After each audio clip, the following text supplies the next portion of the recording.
Kathy Hochul delivering her first State of the State address today in Albany, laying out an ambitious agenda to help New York recover from the pandemic. She also started right off the bat trying to make it clear that it is a new day in state government. Chris Welch live in our newsroom with the key takeaways from the governor's speech. Chris. Yeah, Steve and Teresa, this may very well be the most pivotal moment in her political career so far. In the speech today, Governor Kathy Hochul distancing herself from her predecessor, Andrew Cuomo. She set the tone for this year's June primary race, and she laid out a long list of proposals that she says will improve the lives of New Yorkers from COVID to climate change to health care.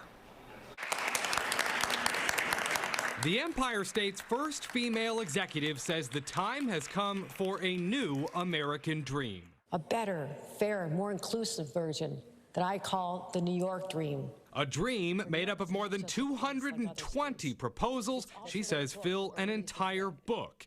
In it, the following: a $10 billion plan to grow the state's healthcare workforce by 20% and increase wages and bonuses. They're not only physically exhausted, they're emotionally exhausted too. On climate change, she wants to invest $1.5 billion with the goal of seeing a third of New York City powered by only wind, solar, or hydro. In an effort to ease some of the pandemic's economic pain, she says she will accelerate the already planned phase-in of $1.2 billion in middle-class tax cuts, and she's calling for $1 billion in property tax rebates for millions of middle and low-income residents. Every single initiative is filtered through the lens of how to help you and your families. In a nod to increasing gun violence and aware of criticisms from Republicans, Hochul says she wants to find more funding for more police officers. She also wants to place term limits on politicians holding statewide office, including governor,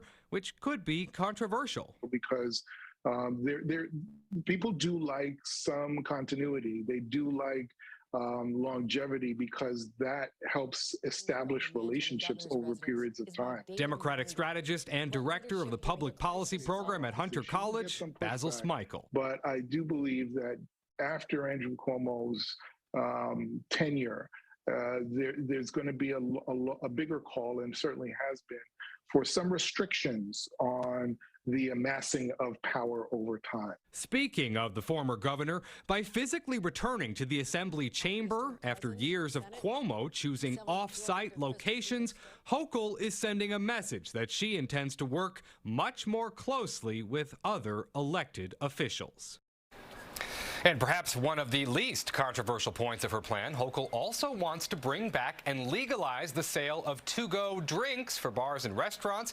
That was a temporary addition that began and then ended all during the pandemic. It was, of course, seen as a pretty big help for so many struggling bars and restaurants. Steve, Teresa, back to you. All right, that was thanks, a crowd Chris. favorite for sure. Yeah, indeed, right? She's playing to the crowd with that one, for sure.